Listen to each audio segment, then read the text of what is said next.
Tú eres por siempre y para siempre. Estás con nosotros. Queremos dejarte entrar, Señor, que tú reines en nosotros. Queremos que tú seas nuestro Dios, Señor Jesús. Exaltamos, Padre eterno. Alabado seas, Señor. Alabado seas, Señor Jesús. Tú eres grande. Queremos buscarte, Señor, en esta mañana. Señor, queremos anhelarte. Que necesitamos más de tu presencia en nosotros, Padre. Queremos que tú reines en nuestra vida, Señor. Que tu nombre sea glorificado a través de nosotros. Señor, tú eres nuestro Dios. Señor, te pedimos que tú desciendas y nos llenes, Señor, con tus buenos en nuestras vidas, en nuestros espíritus, en nuestros corazones. Que nuestra adoración sea un canto muy grande, Señor, que se eleva delante de ti. Te amamos, Señor, te necesitamos. Yo te busco, yo te busco,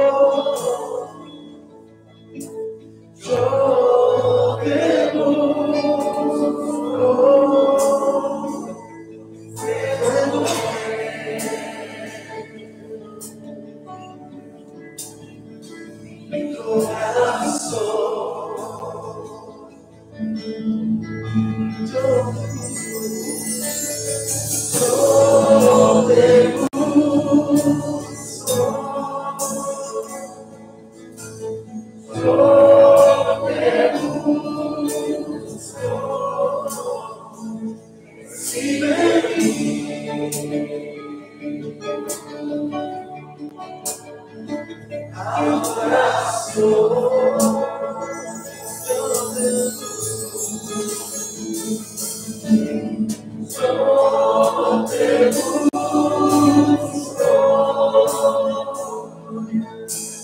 yo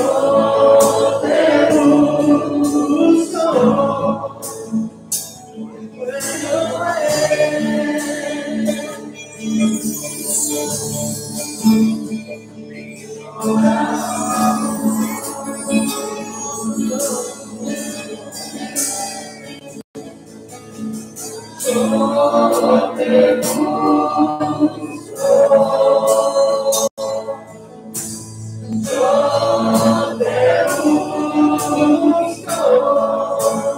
busco.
Anhelamos.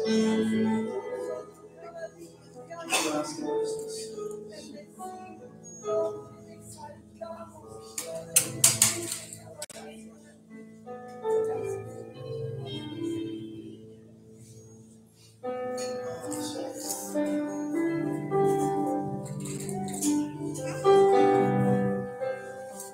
Poderoso Dios,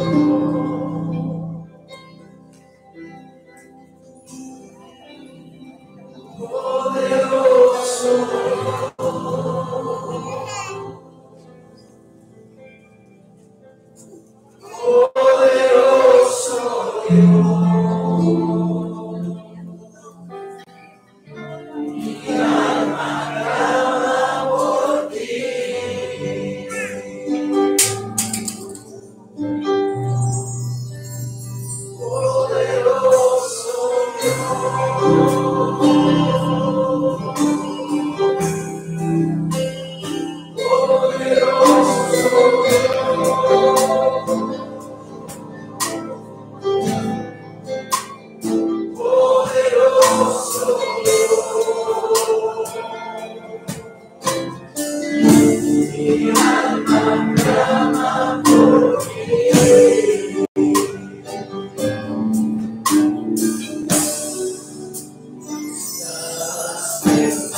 nadie como tú, Jesús. vencido Cordero. Solo a ti sea la gloria, solo a ti sea la honra.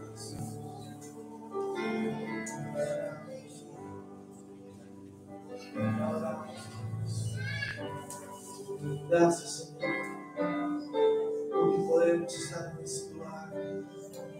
Gracias, Señor, porque tú nos das, Señor, la posibilidad de buscarte cada día. Gracias, Señor, porque tu misericordia es eterna. Porque tú renuevas, Señor, tu misericordia cada día. Tu gracia nos alcanza, Señor. Gracias, Señor, porque tú estás, Señor, porque tú habitas en medio de las alabanzas de nosotros, Señor.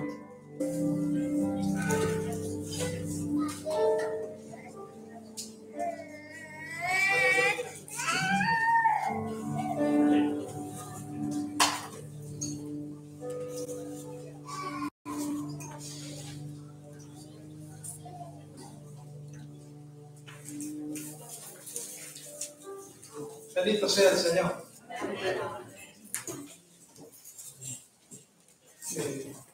Buenos alabarle, dice el Salmo 91, ¿no?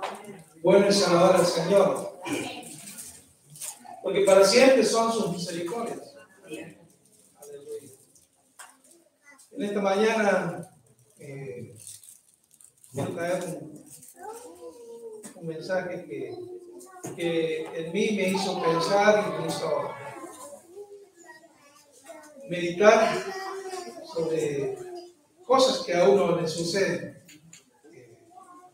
en esta vida, ¿verdad? Porque nos suceden cosas, ¿o no? Sí, sí nos suceden cosas. Algunas maravillosas y otras no tan maravillosas.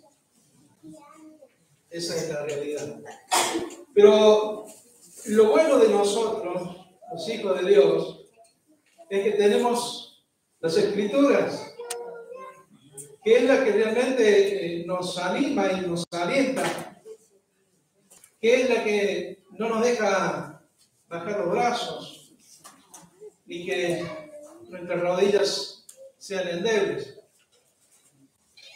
Así que la palabra de Dios es la que nos exhorta a seguir levantando las manos cansadas, a fortalecer las rodillas endebles y decir al apocado de corazón: no temáis, porque Jehová nuestro Dios es, y Él nos escogió, y Él nos hizo un pueblo maravilloso. Vamos a la palabra del Señor en el Evangelio de San Juan, capítulo 14. Vamos a comenzar leyendo solo un versículo. Dice así San Juan, capítulo 14, versículo 1. No se turbe vuestro corazón. Creéis en Dios, creed también en mí. Amén. No se turbe vuestro corazón. Creéis en Dios, creed también en mí. Esa es la exhortación de la palabra del Señor. Estas son palabras de Jesús en su discurso, en su ánimo a los discípulos, con el fin de transmitirle ánimo. No se turbe vuestro corazón. Creéis en Dios, creed también en mí. Y esa palabra ha repercutido y seguirá repercutiendo hasta que el Señor venga. Así que desde hace largo tiempo que por lo general no son buenas noticias las que hay en el mundo, ¿verdad? Y se puede afirmar por los acontecimientos que se avecinan que seguirá aún sin recibir esas buenas noticias. Esto es el mundo. En el mundo hace tiempo que no hay buenas noticias, pero los acontecimientos que van a venir, que van a seguir existiendo, el mundo seguirá esperando buenas noticias. El hombre natural sin Dios se encuentra en estado de confusión, de caos, incertidumbre, sin saber hacia dónde va, reinando así la perturbación. El mundo está perturbado. ¿Cuál es el consejo del Señor para sus hijos? No se turbe, que es sinónimo. No se turbe vuestro corazón. ¿Creéis en Dios? Creed también en mí. El mundo no cree en Dios. O aquel que dice creer no le cree a Dios. Simplemente cree que existe, pero no cree que Dios ha dictaminado su voluntad por medio de la palabra. Sabemos que la violencia, las depravaciones, las economías en ruinas, la pérdida de principios, de valores, las guerras, todo lo que se levanta en contra del conocimiento de Dios y más, se trata de la manifestación del carácter, o deja ver la manifestación del carácter de los hombres de los últimos tiempos, donde en nombre de la libertad, sin restricciones, expresan lo que verdaderamente hay en su corazón, en nombre de la libertad. Mateo 24:12 dice: y por haberse multiplicado la maldad, el amor de muchos se enfriará. Esta palabra maldad, en su original griego, significa anomia, que traducido es hombres sin ley. Entonces el versículo lo podríamos leer: y por haberse multiplicado los hombres sin ley, el amor de muchos se enfriará. Hoy se utiliza mucho la palabra empatía. El mundo está dejando de tener empatía. Pero más que nada, el mundo está dejando de amar a su prójimo. ¿Por qué? Porque no le cree a Dios. Porque Dios nos ha establecido que tenemos que amar primero a Dios sobre todas las cosas y amar a nuestro prójimo como a nosotros mismos. Pero el mundo cada vez está más alejado de la verdad de Dios. Por eso está sufriendo el caos que está sufriendo. Por eso el mundo está turbado. El mundo está turbado. Por eso, al expresar lo que cada uno piensa, yo soy mi propia ley, yo sigo siendo el rey, como dice la canción mexicana, ¿no? Yo sigo siendo el rey, mi palabra es la ley. Pues bueno, siga siendo tu país, siendo tú el rey. ¿A dónde vas a terminar? Todo este presente, sin lugar a dudas, porque la Biblia así lo expresa, dará lugar a un engaño mayor sobre este mundo y sin precedentes, que hará llevar a cabo la aparición del inicuo, el hijo de perdición, el hombre de pecado, el engendro de Satanás, que es nada más ni nada menos que la persona del anticristo. Todo este panorama de caos, es necesario que haya un caos para que dé lugar a la aparición de este personaje perverso y vil. Porque este personaje es el que va a traer al mundo una falsa paz. Por eso la Escritura nos exhorta a que cuando digan paz y seguridad, entonces vendrá el fin. Este mundo, al estar desorientado, va a aparecer este hombre, el hombre de pecado, el inicuo, el hijo de perdición, el engendro de Satanás, y va a engañar aún más al mundo. Pero gracias a Dios que nosotros tenemos su palabra, ¿verdad? Entonces, en ella nos vamos a fundamentar. En ella vamos a edificar. Y en ella vamos a perseverar hasta el fin, hasta que el Señor venga por nosotros.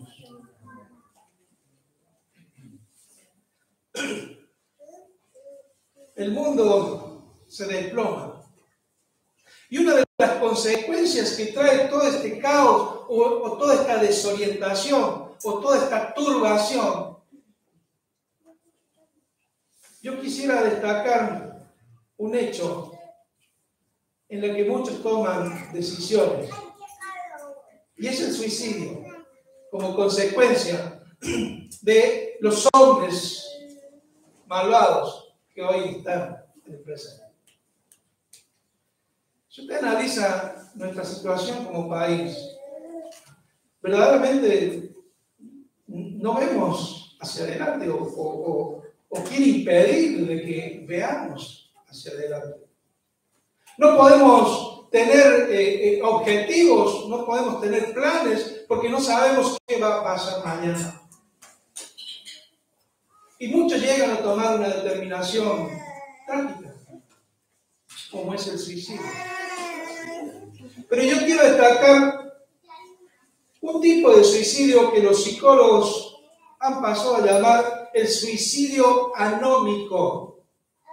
Y como dije, la anomia es hombre sin ley. Es sinónimo de la anarquía, donde cada uno dice lo que quiere, piensa lo que quiera, actúa como quiere, como lo designa su corazón, en nombre de la libertad. Este suicidio anómico consiste en que ante la falta de reglas y normas claras y establecidas por causa de los hombres sin ley, no encuentran sentido de la vida y ven la situación tan caótica, tan perturbadora, que así de esta forma les lleva a tomar tan tremenda decisión. Este es un tipo. Simplemente como para dar un ejemplo de las consecuencias que tenemos por causa de la perturbación que hay en el mundo entero. Entonces, nosotros estamos advertidos por el Señor. No podemos caer en la misma situación en la que el mundo se encuentra. Porque el Señor nos exhortó, ¿verdad? No se turbe vuestro corazón. ¿Crees en Dios? Cree también en mí. Lo que antecede a esta frase del Señor es cuando Él anuncia de que uno de los 12 apóstoles le iba a traicionar. Lo que precede a esto es como el Señor le manifestó a Pedro que lo iba a negar. Entonces estaban en un momento tenso, en un momento en el que las cosas que estaban sucediendo podían quitarle la paz a cualquiera, ¿no? Pero el Señor dice, no se turbe vuestro corazón, creed en Dios, creed también en mí. Por eso, en cuanto a los hijos de Dios, las Escrituras nos llaman a la fe. La fe es un regalo de Dios. La fe es una herramienta que el Señor nos ha dado para que nosotros la bien utilicemos conforme a su voluntad. La fe es nada más ni nada menos que confiar en el Señor. Eso es fe. Confiar en el Señor. No se turbe vuestro corazón. Creed en Dios, confiad en Dios, creed en mí, confiad en mí también. Eso es.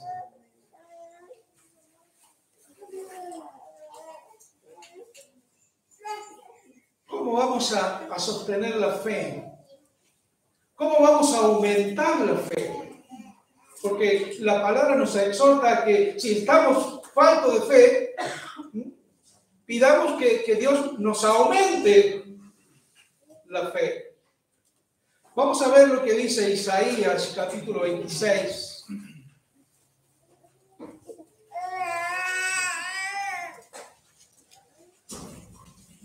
Y vamos a ver que mucho tiene que ver en cómo estamos pensando.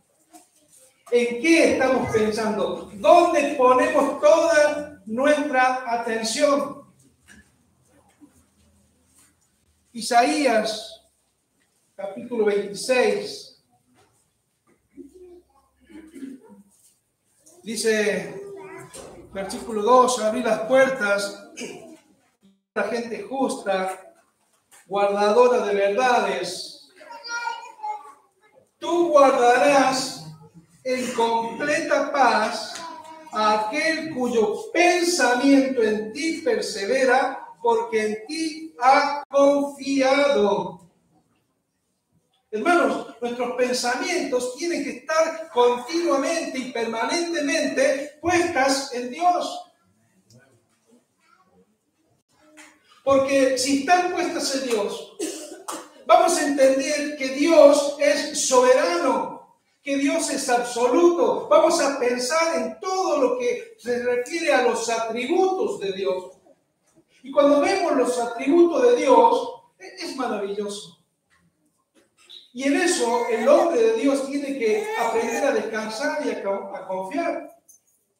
Si Él ha prometido que Él va a estar todos los días con nosotros hasta el fin del mundo, llenarnos de este pensamiento nos hace aumentar nuestra fe. Por eso no se turbe vuestro corazón. Creed en Dios, creed también en mí, dice el Señor. Entonces, para sostenernos en la fe, para crecer en la fe, para aumentar en la fe, tú guardarás en completa paz aquel cuyo pensamiento en ti persevera, porque en ti ha confiado. Confiad en Jehová perpetuamente, porque en Jehová el Señor está la fortaleza de los siglos. Aleluya. Amén. Entonces, hermanos, esta debe de ser nuestra actitud ante las cosas que están sucediendo. Esta tiene que ser nuestro accionar en el Señor. No dejarnos perturbar por acontecimientos que suceden en nuestra vida. Y esta palabra del Señor surge ante un momento en el que entiendo que tengo que caminar, seguir caminando, que tengo que seguir transitando, pero las situaciones adversas me estaban perturbando, o por lo menos esa era la intención, hasta que comienzo a escudriñar las Escrituras. Y eso hoy me da la autoridad y la responsabilidad de transmitir la verdad de Dios.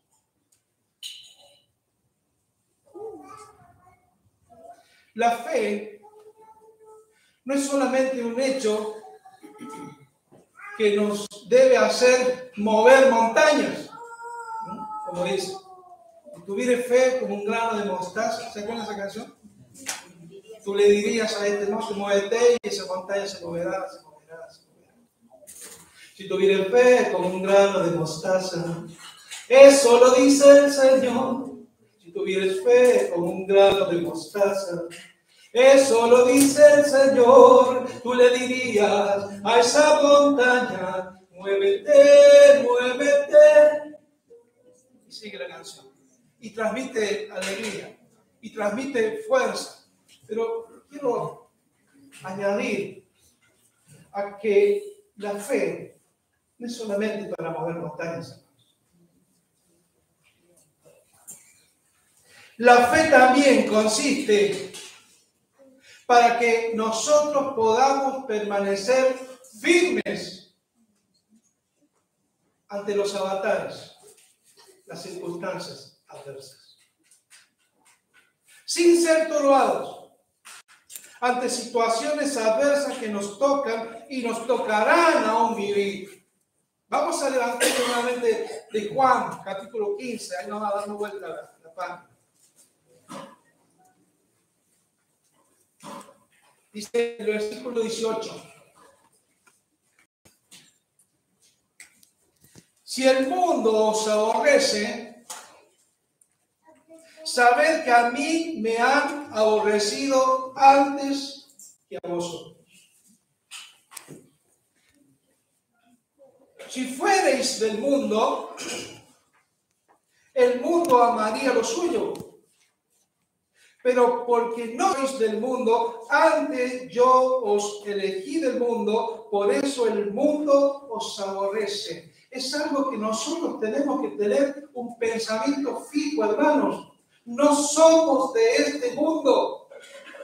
Nuestra ciudadanía no es de este mundo. Nuestra ciudadanía es celestial.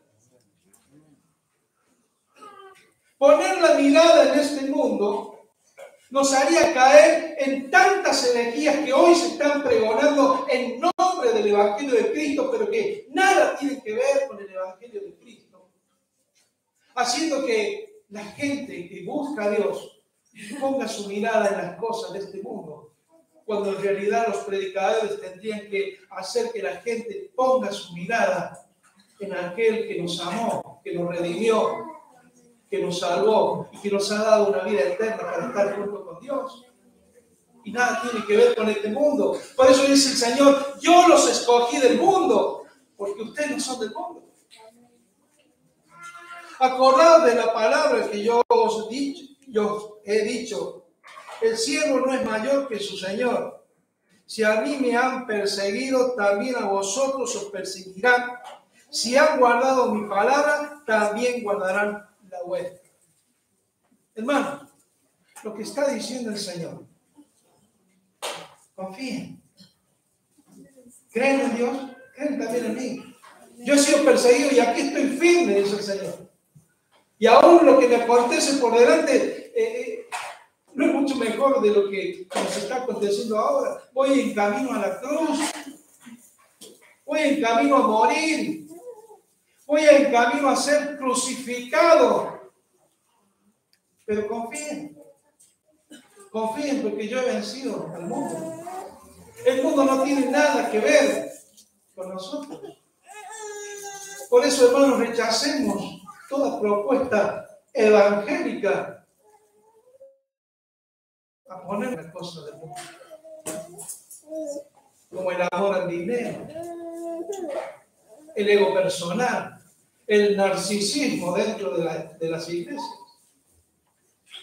Esas son cosas del mundo que no tienen nada que ver con nosotros, ¿verdad? Entonces, si el Señor Jesús fue perseguido, si el Señor Jesús fue vituperado, fue llevado a la cruz, ¿qué pasaría si nos suceden esas cosas a nosotros? Estaríamos firmes, porque nos ha dado la fe, la confianza, de que no tenemos que tener temor a aquel que pueda matar nuestro cuerpo, sino que tenemos que tener temor más bien a aquel que nos puede mandar al infierno. No el que mata nuestro cuerpo. Entonces, ¿se da cuenta que la fe no solamente es para mover montañas? Sino que la fe también es para permanecer firmes, para perseverar hasta el fin. Porque hay que perseverar hasta el fin, hermanos. Y todavía queda un poco de tiempo. Todavía queda un poco de tiempo. Pero cuando estas cosas comienzan a suceder, erguíos, dice el Señor. Levantad vuestras frentes, porque la redención está muy cerca. Nuestra redención está cerca, hermanos. Porque el mundo cada vez va dando señales de que el Señor viene pronto a buscarnos. Y así estar siempre con el Señor. Entonces, lejos de ser un tiempo para dejarnos perturbar, lejos de ser un tiempo para bajar los brazos, para entregarnos, para decir, ya no va más, es un tiempo en que debemos levantar nuestras frentes, levantar nuestras manos, pararnos firmes sobre nuestras rodillas. Y si hay algunos medio endebles, decir, al apocado del corazón de Dios, A ver, golpea el que está al lado suyo si es apocado del corazón. ¿Quiénes son los apocados del corazón? Bueno, en este día tiene que cambiar esa situación. Tiene que cambiar la forma de pensar. Pensemos en los atributos de Dios.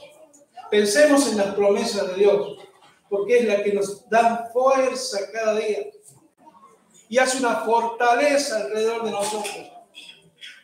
La verdad de Dios. Y nos anima a seguir caminando, a seguir transitando, a no menguar, a no desmayar.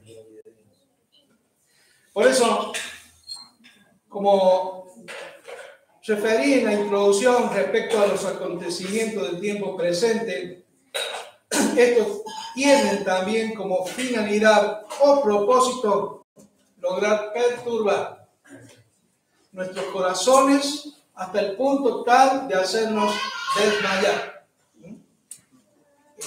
El fin es eso, la perturbación que a veces tenemos que sortear, las situaciones difíciles que nos turban o pretenden turbarnos, tienen como fin el desaliento, tienen como finalidad hacernos bajar los brazos. ¿No ha dicho usted alguna vez, Señor, no doy más? Yo sí lo he dicho. Señor, hasta aquí. ¿No lo ha dicho usted? No levanta la mano. Déjeme a mí ser el que paso de vergüenza. Yo sí lo he dicho. Yo sí lo he dicho. Pero gracias al Señor que está su palabra. La exhortación bíblica sigue siendo, entre tantos versículos, Juan 14:1. No se turbe vuestro corazón. Creed en Dios, creed también en mí. Aleluya. Aleluya. La raíz de la palabra turbar, de este versículo que hemos leído de Juan, proviene del griego tarazo, o tarazo, que es igual a agitar, alborotar, conmover, turbar. Fíjese en el libro de Hechos, capítulo 5.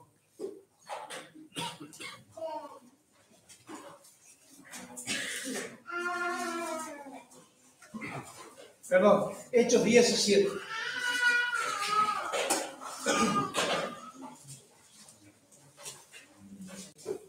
Versículo 5.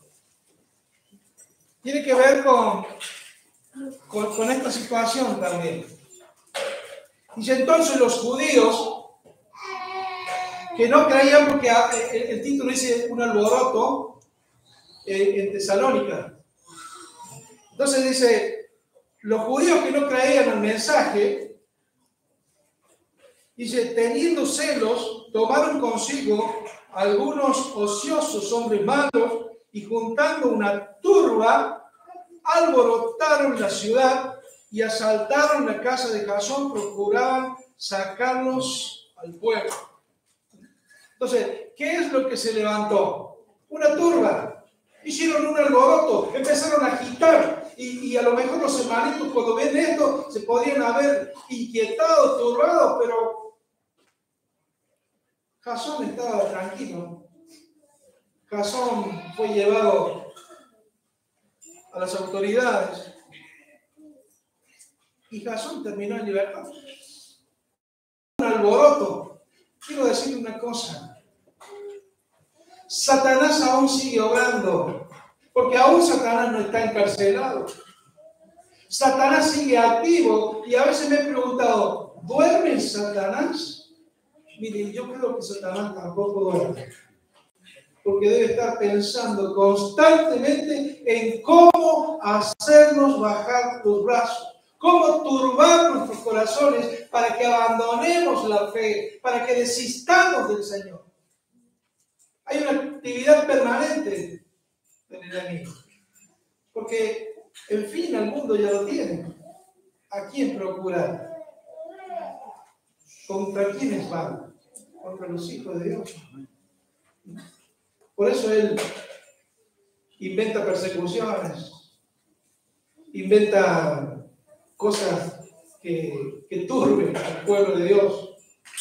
Esto que hoy se está levantando en contra del conocimiento de Dios, esto que están estableciendo los hombres, el aborto, el matrimonio igualitario, la igualdad de género. Y yo cuando pienso en mis nietos, hermanos, que van al colegio, ustedes pensan en sus hijos, yo digo, ¿cómo vamos a enfrentar esto? Y vamos a tener problemas por ello. Pero la exhortación del Señor es, no se turbe nuestro corazón, crees en Dios, cree también en mí. Así que hermanos, que se levante la turba que sea, nosotros tenemos al Altísimo como protector y guardador de nuestras vidas. En Gálatas, capítulo 1, perdón.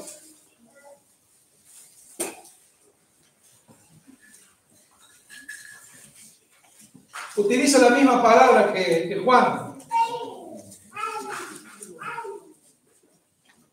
Dice, estoy maravillado de que tan pronto os hayáis alejado del que os llamó por la gracia de Cristo para seguir un evangelio diferente. Ese es el reclamo del apóstol Pablo a los Gálatas. No que haya otro evangelio, sino que hay algunos que os perturban, y es la misma palabra, parazo, es la misma palabra, sino que hay aquellos que os perturban y quieren pervertir el evangelio de Cristo. Y esto es lo que no tenemos que permitir, que vengan engañadores a perturbar, a pensar o a hacernos creer que hay otro evangelio como si hubiera otro evangelio. Y la verdad que el apóstol Pablo dice, no es que haya otro evangelio, sino que hay algunos que se levantan perturbando, haciéndonos desistir o pretendiendo hacer desistir de la fe, de la confianza que tenemos que tener en Dios. Puesto los ojos en Jesús. El mismo Gálatas, capítulo 5.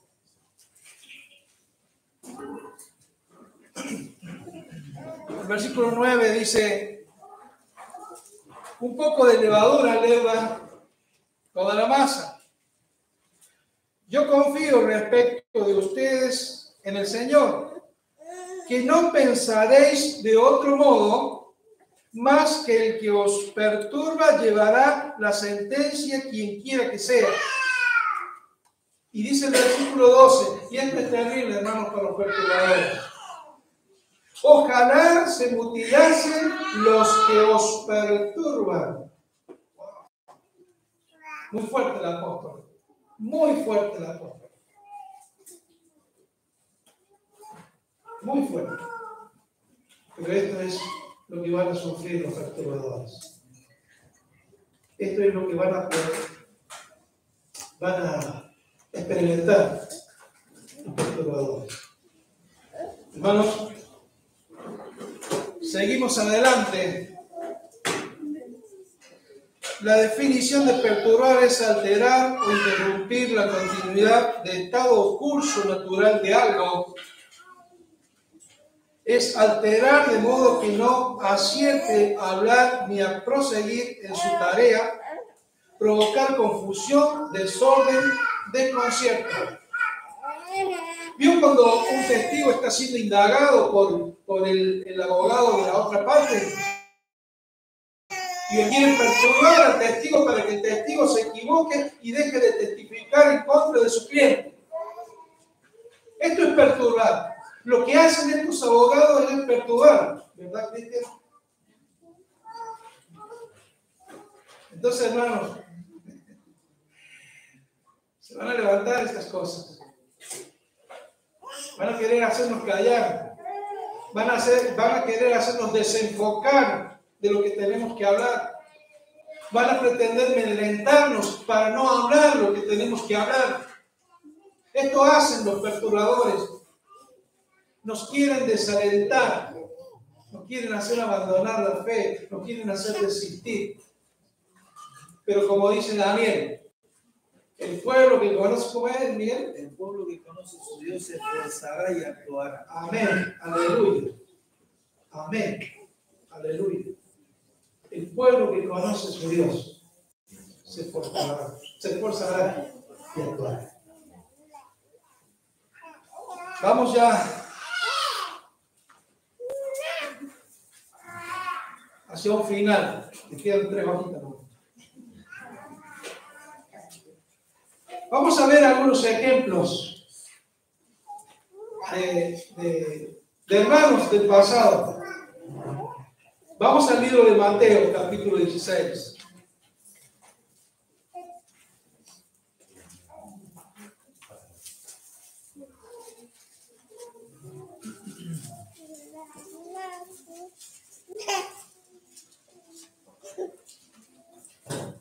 Versículo 21.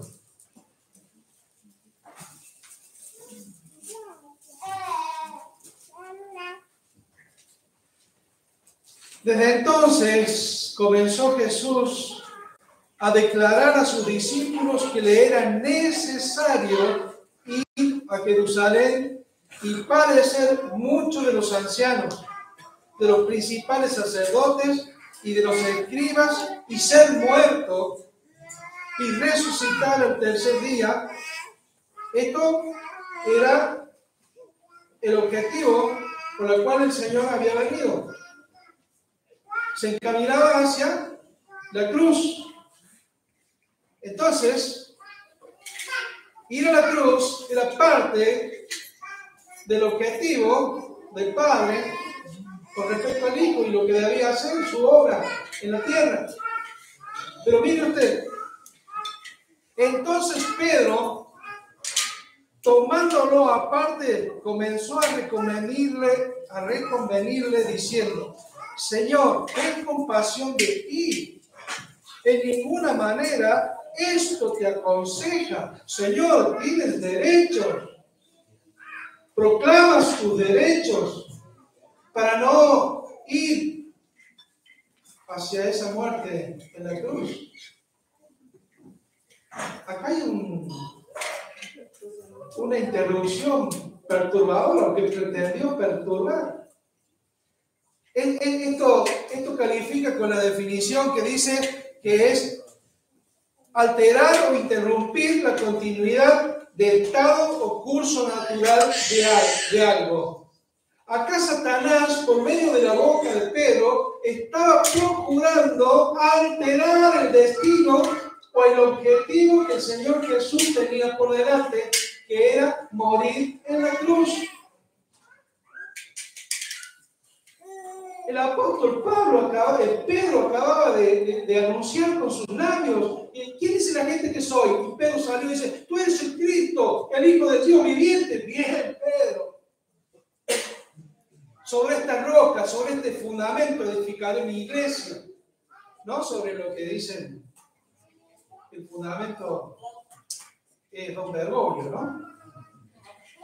Dice: sobre esta roca, sobre esta revelación que te ha dado el Padre, edificaré mi iglesia. El apóstol Pablo había sido uno utilizado por el Espíritu Santo, diciendo que el fundamento y la roca de la iglesia es Cristo. Y no Pedro, es Cristo. Ese es el fundamento, esa es la roca. Pedro había acabado de declarar algo tremendo, una revelación de parte del Padre. Y minutos después dice: Señor, esto no te contesta. Primero le dijo el Señor: bien, Pedro, bien has dicho. Porque lo que has dicho no viene de tu boca, viene del Padre. Él te reveló, y sobre esta revelación voy a edificar mi iglesia. Minutos después dice: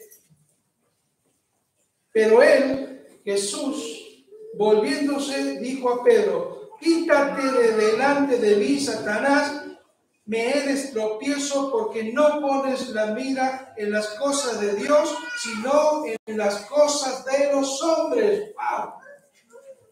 Que el Señor te diga: quítate delante de mí, Satanás. A Pedro.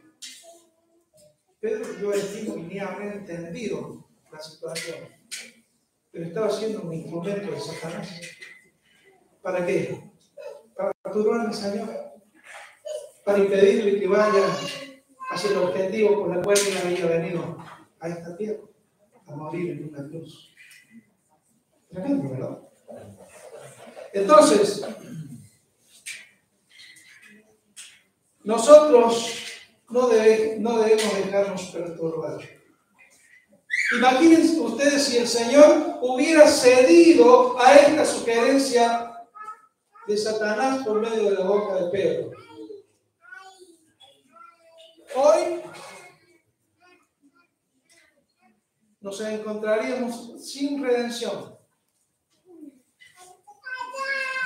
Hoy nos encontraríamos sin la vida eterna.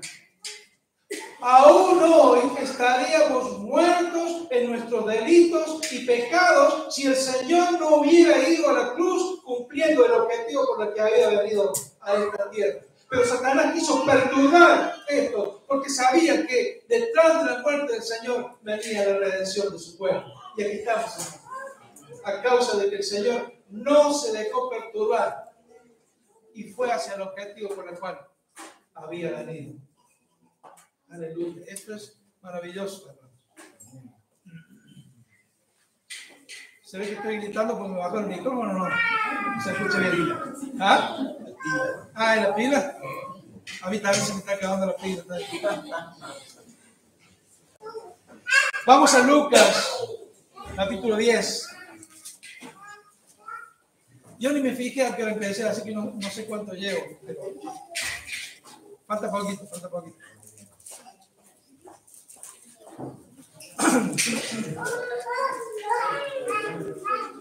Versículo 38.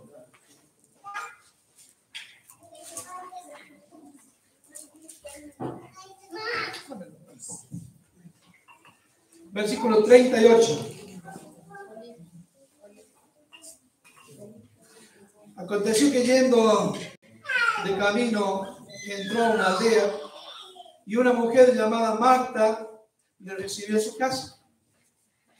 Esta tenía una hermana que se llamaba María, la cual sentándose a los pies de Jesús oía su palabra.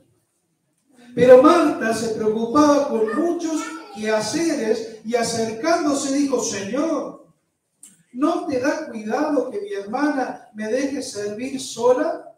Dile pues que me ayude. Respondió Jesús y le dijo: Marta, afanada y turbada estás con muchas cosas, pero solo una cosa es necesaria, y María ha escogido la buena parte, la cual no le será quitada.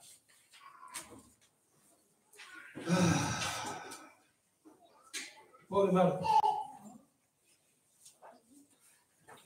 ¿Era necesario que le ayude? Sí, era necesario.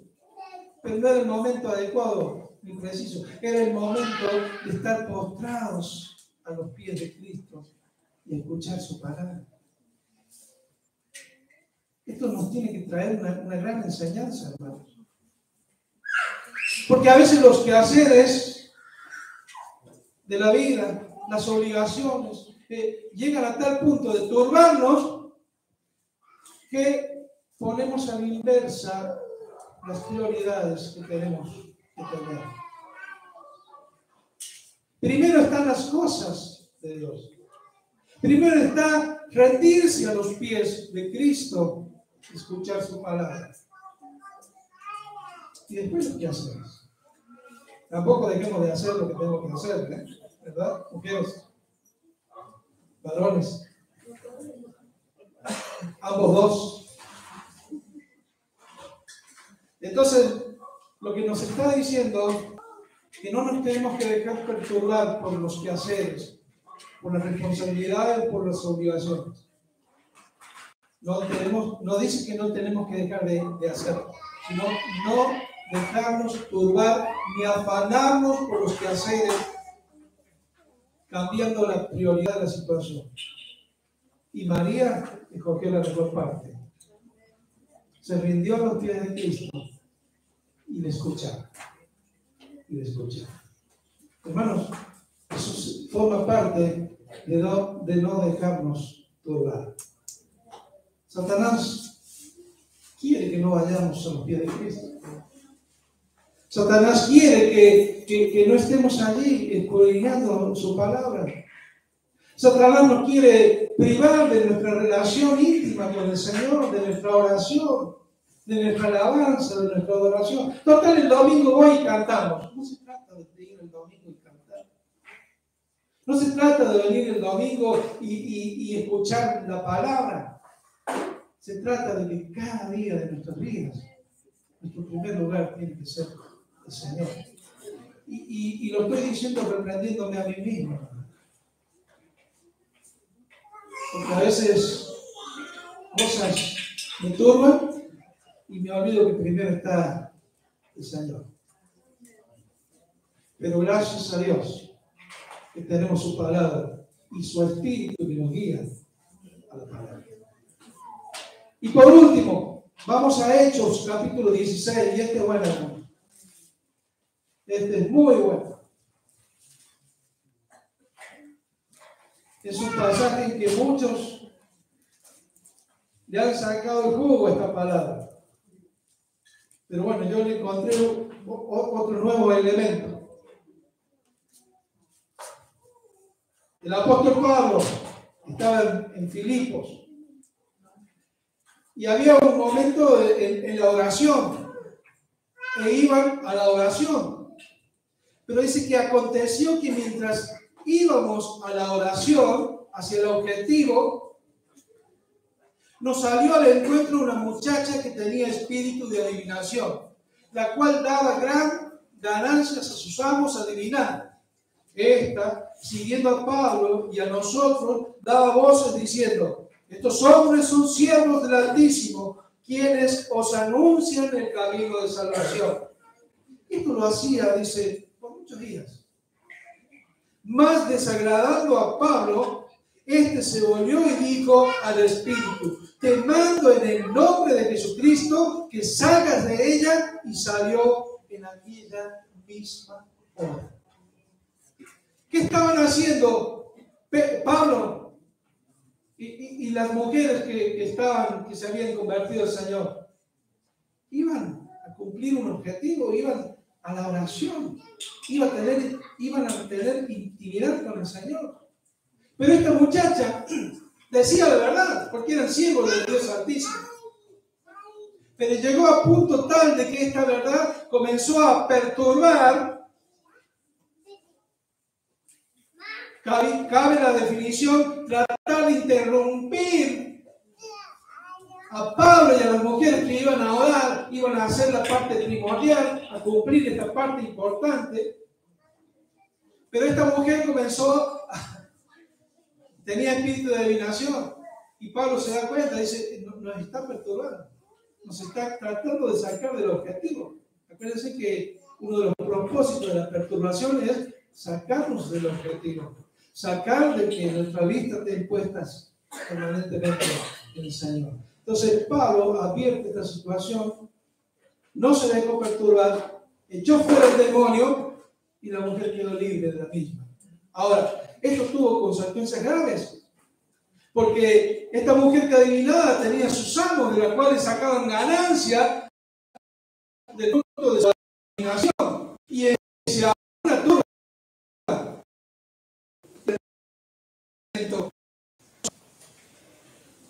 hacia Pablo y Silas, básicamente. Y en esa persecución fueron llevados a la cárcel. Miren todas las cosas que sucedieron. Ahora, ser perseguido, me imagino que nos hubiera llevado a una situación de estar o pretender hacernos perturbar. Ser encarcelado, mayor todavía. Entonces dice que ante esta situación encontramos que pretendían cortar el ministerio de la oración, nuestra intimidad con Dios. Hubo persecución, hubo encarcelamiento, pero miren lo que sucedió, versículo 25. Pero a medianoche, orando Pablo y Silas, cantaban himnos a Dios y los presos los oían. Entonces sobrevino de repente un gran terremoto de tal manera que los cimientos de la cárcel se sacudían y al instante se abrieron todas las puertas y las cadenas de todos se soltaron. Despertando el carcelero y viendo abiertas las puertas de la cárcel, sacó la espada y se iba a matar pensando que los presos habían huido. Mas Pablo clamó a gran voz diciendo: no te hagas ningún mal, pues todos estamos aquí. Y como consecuencia el carcelero les llevó a la casa a Pablo y a Silas, se convirtieron toda la familia del carcelero y fue una gloria por no llevarle la burla, la perturbación que Pablo y Silas estaban padeciendo. Ahora imaginen, encarcelados, perseguidos, estaban en la cárcel. ¿Qué dice el apóstol Santiago? ¿El que está afligido? Haga oración. ¿Y el que está alegre? Cante alabanzas. Bueno, ellos entendían de que estaban perseguidos, que estaban en aflicción. Entonces se someten ¿a qué? A la oración. Y dice que alababan al Señor. Y bueno, acá le voy a dar la iniciativa a Silas, porque Pablo siempre es el protagonista. Pero le vamos a dar la iniciativa a Silas. Pablo, ¿tenemos motivo de alegría para cantar alabanza? Y la verdad que Pablo dice, y la verdad que no. Porque estamos siendo perseguidos, estamos siendo encarcelados. Está bien, estamos afligidos, hacemos oración. Ahora, ¿cuál es el motivo de hacer alabanza? ¿Qué alegría tenemos de todo esto? Y Silas comienza a pensar: Pablo, estamos en el camino del Maestro. Porque el Maestro dijo que así como él fue perseguido, nosotros también íbamos a ser perseguidos. Pero gozados de esta situación, cantemos alabanza, Pablo. Y ahí comenzaron: poderoso es Dios, poderoso es Dios. Aleluya. Y esto hizo que se abrieran las puertas, que los que estaban presos comenzaran a experimentar la libertad del Señor, aunque ninguno había salido de la cárcel, pero comenzaron a experimentar la libertad del Señor. El carcelero, ante ver esta situación, se quiso matar porque, claro, si no se mataba él, lo iban a matar sus jefes. Pero Pablo dice: no, para. Y todo esto llevó a que fueran a la casa, el carcelero y toda la familia se convirtieron al Señor. No se turbe nuestro corazón. ¿Crees en Dios? Creed también en mí.